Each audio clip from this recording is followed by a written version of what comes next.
Okay. So today's content that we're going to have is we're going to talk about the structure of agents. So this is the 2.4 bit of the book that we are going to talk about. And in the examination, if you have seen any old question papers or something, the question they ask generally, or maybe in the orals as well, the question that people ask generally are on the types of agents. So you'll find in local textbooks this has been referred to generally as types of agents. This word agent, I also told you last lecture itself that whenever we use this word agent, we are actually referring to the intelligent agents or rational agents. We are not referring to any agents per se. Okay, as such, agent abstraction can be used in for a varied purpose, not necessarily for AI agents only. But in our syllabus, we are restricting ourselves to the rational agents. Okay, so let us look at and jump into the discussion of what are different types of agents. The different way to actually correctly say is we are talking about different types of agent programs. Okay, that is what we are actually talking about. So yes, if you remember last few lectures, we talked about that the rational agent will have two things. One is agent function and the agent program. Agent function is very simplistic mathematical definition that is mapping between the percept sequence to the corresponding action. Now, how this agent function is realized is based on the agent program.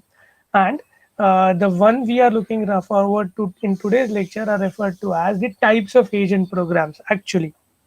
Okay. And we are now from analysis space moving down to the solution space, that is the design space of the analysis and design state for the rational agents. So as I discussed earlier as well, why we use agent? We use agent as a tool for doing abstract analysis of some real world scenario in order that I could be able to identify the constructs which will help me in creating a design and solution of an artificial agent. Okay, so as far as the analysis is concerned, we did look at a particular way of doing an analysis of real world scenario, which is referred to as using the PEAS descriptor describing the task environment wherein the agent is going to work. Now, this PEAS stands for performance measure, environment, actuators and sensors. Identifying actuators and sensors is much more easier than identifying what kind of environment the agent works in. We saw that the type of agent task environment can be detailed study. We can do a detailed study of that by observing what kind of attributes fit to the task environment out of the 6 attributes that we looked at last lecture. Okay, once this analysis is done and we are actually knowing a bit more about the work envelope of the agent, where exactly it works in the environment, the actuators, the sensors, as well as the performance measure, then we will be in a position to decide upon the implementation or the design of the intelligent agent for the same scenario. And now when we go about designing this solution, uh, two things we need to design for the agent. One is we need to define the architecture of the agent plus the agent program. Agent program is nothing but a copy of implementation of, rather not copy of, implementation of agent function. Okay, that will be responsible for mapping between the current percepts to the action. Okay, through converting current percept somehow to percept sequence and then using those percept sequence in order to predict what sort of action the agent should take. Agent architecture, on the other hand, is responsible for ability of agent physically to get the percepts into its processing program and to show or to uh, give away the action that are given by the program to be executed by the agent so that it can manipulate the environment. So that is how we should look at the agent as two distinct things. One is the agent architecture and the second one is the agent program. Excuse me, somebody is trying to get in. Somebody was trying to get in. I don't know. I had a bell heard. Let it be. Okay. So this is how you should think of about today's session. We are now into the solution space for intelligent agent. We have moved or graduated from the analysis phase now to the design phase, where we are going to design an agent program. Now, how this agent program is going to work, it will be a feeder for the agent architecture. So agent architecture will have different physical maybe components sometimes, or maybe not necessarily physical, but somehow the representation of how the agent accepts the percepts, how the agent gives away the action. So architecture is that part, and the program is how this particular agent actually implements the agent function. Okay, so now go ahead, we'll just move ahead and talk more about our first agent program. This first agent program is very simple in its algorithm. Okay, so you'll have this function over here. This function is nothing but the agent program for an agent which is termed as the table driven agent. I should increase the font. Okay, excuse me. It should be larger so that it is visible. Other things are not important. I'll explain you other things. We are just taking help of book because seeing things in place will entice you to read the things in more detail. That is what I feel. That is why I'm not showing you the slides, even though the slides are also available for the book. If you go to the book's website, I'm not using them because then the flow is not proper in that case. Okay. So coming back to this discussion, now the first kind of agent function or agent program rather, sorry, I can think of is like a table driven agent. Okay, so the table driven agent works in this fashion. So there is a percept that the table driven agent function accepts, and it will return an action corresponding to the current percept that the table driven agent sees. Okay, now important thing in the way these algorithms are written, once the algorithm's function starts with the keyword function, function name, parameter list, and the return value. So it actually tells you what all things the function bears. Okay, function has parameter percept and it returns an action. Okay, after this is written, they write these preliminaries. Generally in C functions or any other functions, you don't write like this, but they write it over here. This is like a doc string, documentation string, which says that we need to have two persistent variables while using this agent program. Those two persistent variables are, number one is percepts and the second one is table. What is percept? They explain it in this manner. So name of the variable is percepts. It should be a sequence and initially it should be empty. Now this percepts is see that it's a plural, not the singular. Percept is singular, whereas so this single percept goes and sits into this sequence of percepts. So this naturally will be the percept sequence that we were talking about.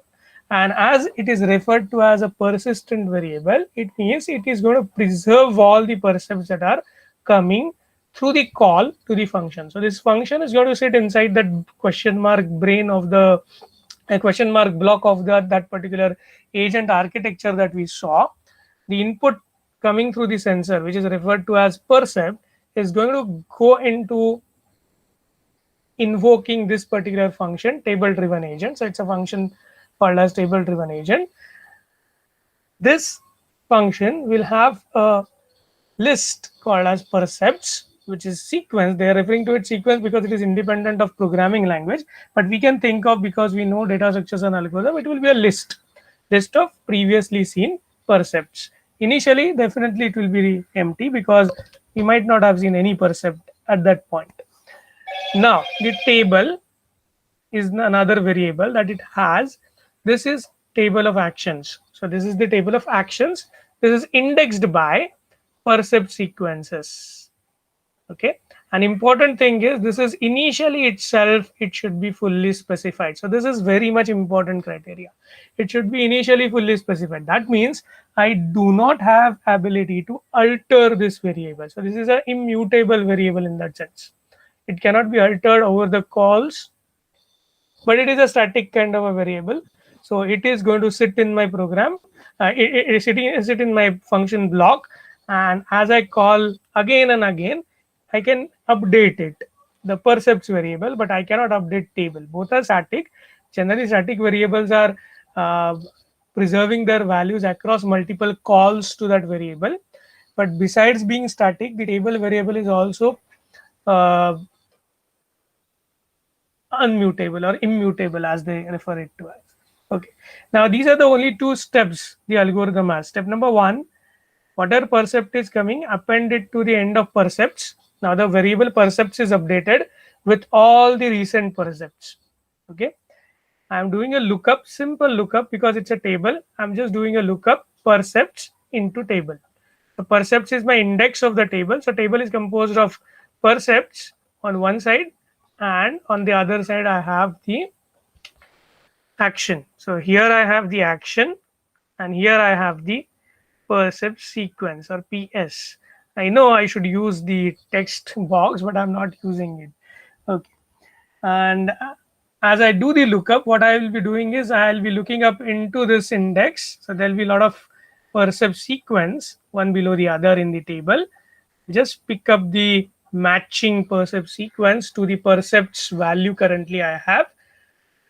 Pick up the action that is corresponding to that value. So if this is the, say, action I, okay, and this action AI will be assigned to variable action, and it will be returned immediately to the caller of this function.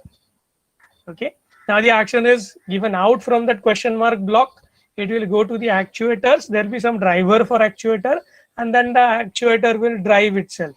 It will actually run itself. So if it's a, say, a stepper motor, the action would mean how much rotations and how much time those that RPM has to be fired, and thus the motor will move forward. Simply like that. So this is very much something that we run as those little robotic cars. If you have seen in a lot of different uh, tech fests and all, they are controlled with wires. So you give the percept, some sensor is there, and based on that sensor you decide what to do, the corresponding action. So this is simple implementation called as table driven agent. Only issue with this implementation is that the table, which is the table of percept sequence versus actions, should be fully specified. So it's a hardwired thing. Okay, it is a hardwired thing. It is not alterable. So there are a lot of limitations. Okay, in a dynamic environment, will this agent be able to work? No, definitely not, because even when the environment is dynamic, maybe there will be a scenario where there is no percept sequence for which the action is defined, and the agent now does not know what to do because this lookup fails. As the lookup fails, it does not know what to do. That's a limitation of table driven agent. Actually, table driven agent is kind of a theoretical representation of the agent function, which is mapping between percept sequence to agent. But keeping the entire percept sequence with the agent always is not a what you can say, a feasible task or feasible thing. Again, being able to enumerate all the percept sequences beforehand before the agent works is not feasible. So these are the two feasibility issues with the table driven agent, which does not make table driven agent a realizable agent program. Okay, so it's not a realizable agent program, but theoretically this is what agent function means. Okay, so we had looked at what is agent function. Now this is the agent program that represents or that resembles very much one-on-one to the agent function. Okay, I have here a table of percept sequence to agent. I can do the lookup based on the current percept plus the previous percept, because I'm maintaining them in a variable which is a persistent variable. Okay, so I can just do an appending operation, number one, and second operation is lookup operation. So append percept to the percept sequence, do the lookup in the table for the percepts that currently been initialized in the previous step, get the action, perform the action. That is how simplistic looking agent function be implemented. But with the feasibility issues, it's not a realizable agent program. Now, what would be a realizable agent program. There are 5 different kinds of variations that we are going to look at and that we are going to study in this chapter. And there are many more as we go along. We will be adding to this kitty of different kinds of agents. Okay, these are 4 plus 1, 5 actually, I should say, we are going to learn, and plus 1, that is 6. So table driven agent, unrealizable, but still that can be considered as one of the agent program.